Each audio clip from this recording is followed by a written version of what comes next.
കുട്ടി മരിച്ചിട്ടില്ല സാർ. കർത്താവേ,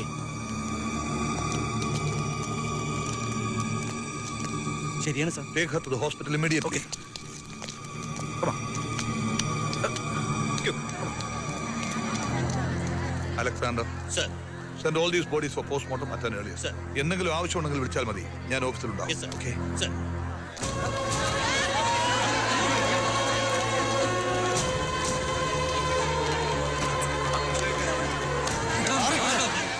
ഈ കുറ്റകൊലപാതകത്തെ കുറിച്ച് ഡിജിക്ക് എന്താ പറയാനുള്ളത്?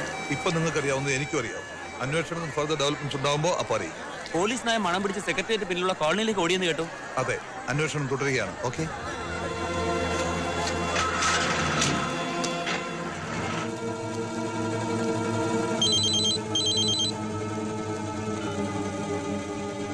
Yes, Gomez here. Is it true? ശരി, ഉടനെ ഇങ്ങോട്ട് കൊണ്ടുവാ. അവനെ ഇവിടെ കൊണ്ടുവരുന്നവരെ ന്യൂസ് വെളി പോരുത്.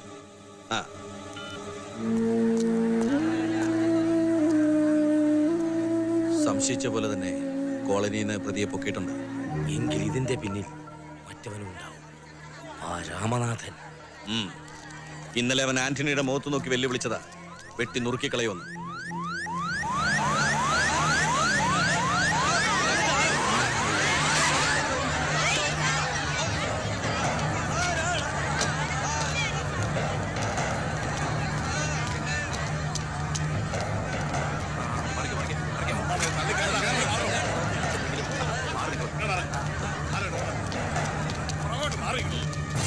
തൽക്കാലം രാമനാഥനകത്തേക്ക് കയറണ്ട. സാർ,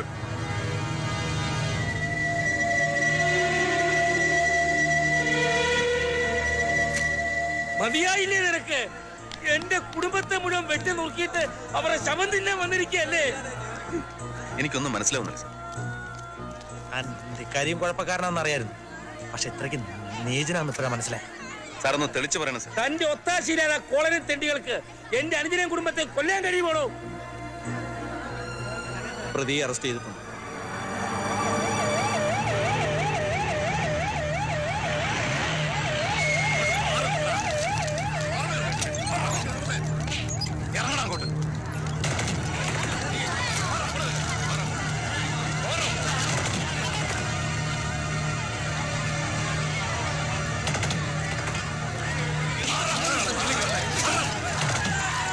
കൊച്ചുകൂട്ടാ, ഞാനാ കൊന്നത്. എല്ലാത്തിനും ഞാൻ കൊന്നു. എന്തിന്? അപ്പ പറഞ്ഞിട്ടാ.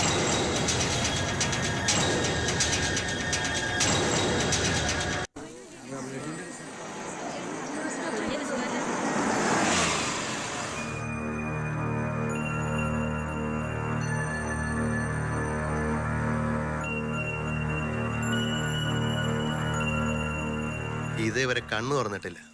ഇടയ്ക്ക് തലയൊന്ന് അനക്കും. ആ സമയത്ത് അവ്യക്തമായൊരു പേര് ഉച്ചരിക്കുന്നുണ്ട്.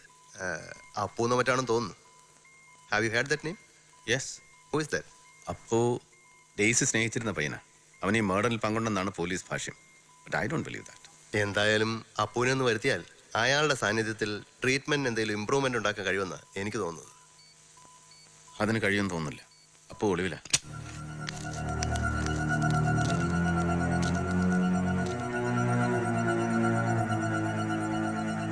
നീ ഇവിടെയും വന്നോ?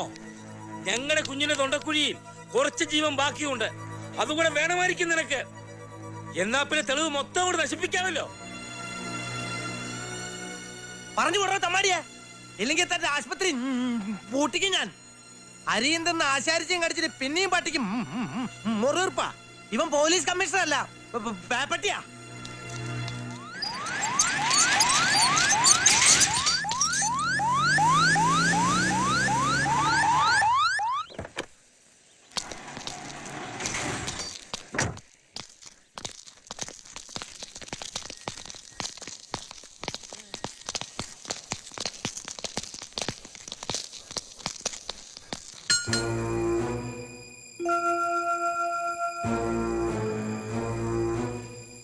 പറയടാ, നീ തന്നെയാണ് ആറ്റുവാനുടെയും കുടുംബത്തെയും കൊലപ്പെടുത്തിയത്, അതോ നിന്നെ കൊണ്ട് ആരെങ്കിലും അങ്ങനെ പറയിപ്പിച്ചതാണ്?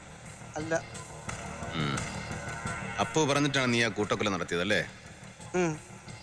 കൊലപാതകം നടത്താൻ നിന്നെ സഹായിച്ചത് കമ്മീഷണർ രാമനാഥ്. നീ പോലീസിൽ പറഞ്ഞ മൊഴി ഞാൻ വായിച്ചു. നിന്നെയും അപ്പുവിനെയും ആ ചേരിയിലെ നൂറുകണക്കിന് പാവങ്ങളെയും സ്നേഹത്തിന്റെയും സഹതാപത്തിന്റെയും പേരിൽ തീറ്റിപ്പോറ്റിയതിന് സാറിന് കൊടുത്ത പ്രതിഫലമാണതല്ലേ? പറടാ, ഇതിന്റെ പിന്നിൽ ആരൊക്കെയാ ഉള്ളത്? പറയോ ചൂട്ടാ, നിന്നെ കൊണ്ട് ഇങ്ങനൊന്നും ചെയ്യാൻ കഴിയില്ലെന്ന് എനിക്കറിയാം. എങ്ങനെ സംഭവിച്ചു? ഞാനും എല്ലാരെയും കൊന്നത്. അതെങ്ങനെയാണെന്ന് ഞാൻ വീട്ടിൽ ചെന്ന് എല്ലാരെയും കാണിച്ചു കൊടുത്തല്ലോ. പോലീസിനോട് ഞാൻ പറഞ്ഞ മുഴുവൻ സത്യ. എല്ലാത്തിനെയും ഞാൻ കൊന്നു എല്ലാത്തിനെ. അവൻ പറഞ്ഞത് കേട്ടല്ലോ. ഇനി അവനെ ചോദ്യം ചെയ്ത് മൊഴിയിൽ എന്തെങ്കിലും മാറ്റം വരുത്താൻ ഉദ്ദേശമുണ്ടോ? താൻ ഇവിടെ വന്ന് അവനെ കണ്ടത് തന്നെ തെറ്റ്. തനിക്ക് അതിനുള്ള അധികാരമില്ല. ഈ കേസിൽ സംശയിക്കപ്പെടുന്ന ആളാണ് കമ്മീഷണർ രാമനാഥൻ. കേസ് അന്വേഷണത്തിന് ചുമതല എനിക്കും DYSP സിദ്ധാർത്ഥനുമാണ്. മേലിൽ ഈ കേസിന്റെ യാതൊരു കാര്യത്തിലും നിങ്ങൾ ഇടപെടാൻ പാടില്ല. ഞാൻ സാറിന്റെ ഓഫീസിലേക്ക് വരുന്നുണ്ട്. എനിക്ക് ചില കാര്യങ്ങൾ ചോദിച്ചറിയാൻ.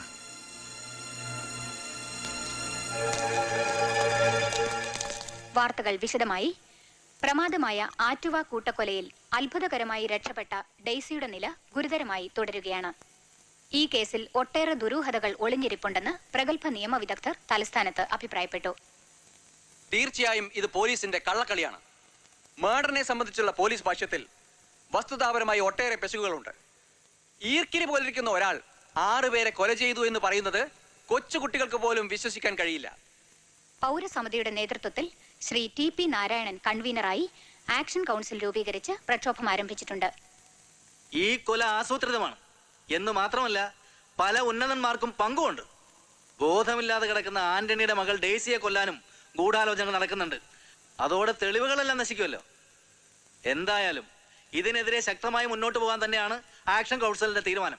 അവന്റെ അമ്മയുടെ ആക്ഷൻ കൗൺസിലും മറ്റേ കൗൺസിലും.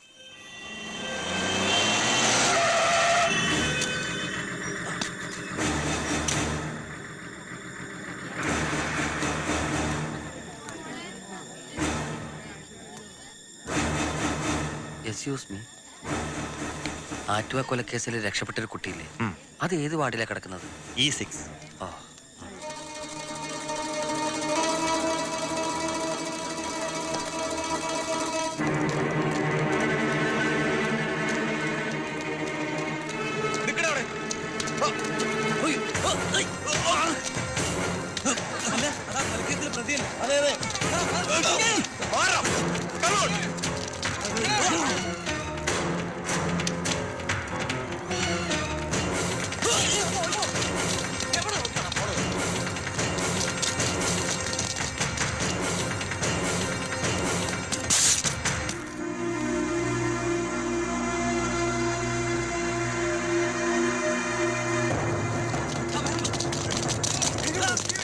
Good morning madam. മോർണിംഗ്.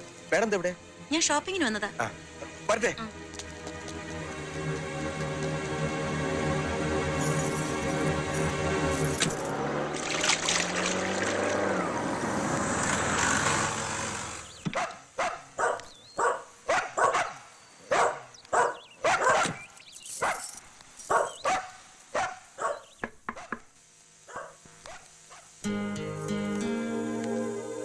എന്ത് പറ്റി മാഡം ഈ വഴിക്കൊക്കെ ഇറങ്ങാൻ?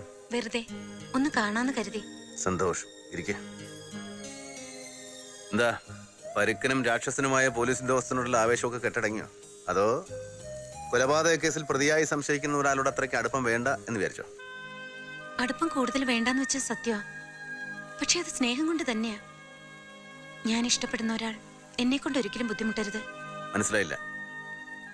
അത് വഴിയേ മനസ്സിലാവും.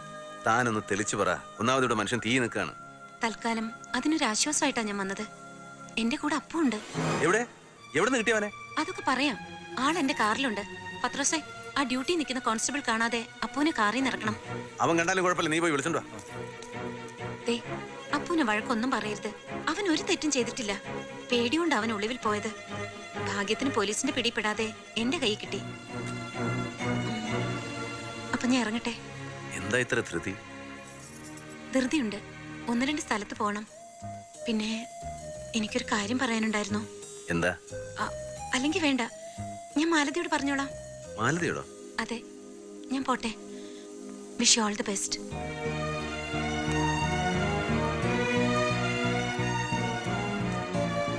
പോയിട്ട് വരട്ടെ.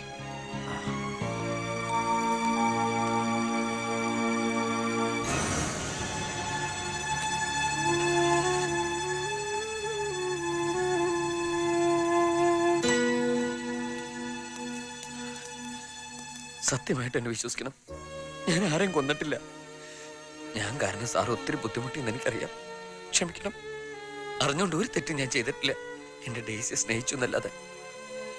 എന്റെ ദൈവത്തെ പോലെ ഞാൻ കരുതിയ സാറിനോട് പോലും ഞാനിന്നങ്ങനെ കയർത്ത് പറഞ്ഞത് ഡേസിയെ കിട്ടില്ലെന്നറിഞ്ഞ വിഷമം കൊണ്ടാ. എന്നോട് പൊറുക്കണം. കരയണ്ട. സംഭവിക്കാനുള്ള സംഭവിച്ചു. ഇനി പറഞ്ഞിട്ട് കാര്യമില്ല. ഒരിക്കലും ഒരു കൊലപാതകം ചെയ്യാൻ നിനക്കാവില്ലെന്ന് എനിക്കറിയാം. പക്ഷേ നീ എന്നെ അറിഞ്ഞില്ല. എന്തെല്ലാം സംഭവിച്ചാലും ഇനി ഒരാളെ കൊല്ലേണ്ടി വന്നാലും ശരി, ന്യായം നിന്റെ ഭാഗത്താണെങ്കിൽ ഒരു ഈച്ച പോലും അറിയാതെ നിന്നെ ഞാൻ രക്ഷിച്ചേനെ. പക്ഷേ എന്നോട് പോലും പറയാൻ നീ മുങ്ങില്ലേ? അതെന്തിനാ? കൊച്ചൂട്ടൻ കുറ്റം സമ്മതിച്ചു എന്നും എനിക്കെതിരെ മൊഴി കൊടുത്തു കേട്ടപ്പോ പിന്നെ ഞാനൊന്നും ആലോചിച്ചില്ല. നിങ്ങൾക്കാർക്കും ബുദ്ധിമുട്ടുണ്ടാക്കണ്ടെന്ന് എഴുതി പോയതാ, എവിടെയെങ്കിലും പോയിന്ന് ചാവാൻ. പക്ഷെ എന്റെ ഡേസി ജീവിച്ചിരിപ്പിടുന്ന പത്രത്തിൽ വാർത്ത കണ്ടപ്പോ അവളെന്ന് കാണണമെന്ന് തോന്നി. ദൈവത്തോർത്ത് അവളെന്ന് കാണാൻ സാറിന് അനുവദിക്കണം. ഡെയ്സിയെ കാണാൻ ചെന്ന സാറിനെ ആശുപത്രിയിൽ നിന്ന് പോലെ അവർ ഇറക്കി വിട്ടു. കൊലപാതകത്തിൽ സാറിനും പങ്കെടുന്ന അവർ പറയുന്നത്. നിന്നെ കണ്ടാൽ ഒരു പക്ഷേ ഡേസിക്ക് എന്തെങ്കിലും ഇമ്പ്രൂവ്മെന്റ് ഉണ്ടാകാൻ സാധ്യതയുണ്ട്. അബോധാവസ്ഥയിൽ നിന്റെ പേര് വിളിച്ചു പറയുന്ന ഡോക്ടർ പറയുന്നത്. ഡെയ്സിക്കൊന്ന് സംസാരിക്കാൻ കഴിഞ്ഞാൽ സത്യം മുഴുവനും പുറത്തു വന്നേനെ. അപ്പുവിന്റെ മുഖം കണ്ട ഡെയ്സി തിരിച്ചറിയുന്ന എനിക്ക് തോന്നണത്. അതിന് ഞാൻ നോക്കിയിട്ടൊരു വഴിയും കാണുന്നില്ല. സാറിന്റെ ക്ലോസ് ഫ്രണ്ട് അല്ലേ ഡോക്ടർ ഐസക്? അതുകൊണ്ടെന്താ? അവള് കിടക്കുന്നത് ഗോമസിന്റെയും കൂട്ടരുടെയും പോലീസ് പ്രൊട്ടക്ഷനിലല്ലേ? സാർ ഐസക് ഡോക്ടറെ വിളിച്ചൊന്ന് പറഞ്ഞാൽ മതി. ആരും അറിയാതെ അവിടെ കയറുന്ന കാര്യം ഞങ്ങൾ ഏറ്റു.